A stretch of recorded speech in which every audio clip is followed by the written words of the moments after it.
என்னோட இந்த 33 week of ப்ரெக்னென்சியில் நான் என்னென்னலாம் சாப்பிட்டேன் அப்படின்றத சொல்கிறேன்.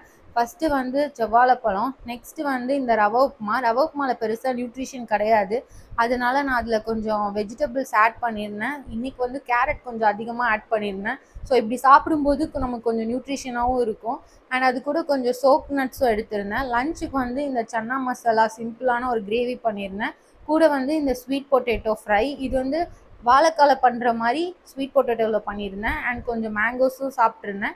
அண்ட் ஈவினிங் கொஞ்சம் வெளியே போகிற ஒர்க் இருந்தது, அதனால் மால் வந்திருந்தேன். இங்கேயே என்னோட டின்னரையும் நான் எடுத்துக்கிட்டேன். கிரில் பன்னீர், அது கூட இந்த பனினி சாண்ட்விச். ஸோ நானும் என்னோடய ஹஸ்பண்டும் ஷேர் பண்ணி தான் இதை நான் சாப்பிட்டேன். அண்ட் இந்த சாண்ட்விச்சுக்குள்ளே நிறைய வெஜிடபிள்ஸ் போட்டிருந்தாங்க, லைக் ப்ரோக்கோலி, கேப்சிகம், மஷ்ரூம், கொஞ்சம் சீஸ் கூட இருந்துச்சு, கொஞ்சம் ஃபில்லிங்காகவும் இருந்தது. அண்ட் என்னோடய ஃபேவரட்டான லெமன் ஐஸ் டீயோட என்னோட டின்னரை முடிச்சிட்டேன்.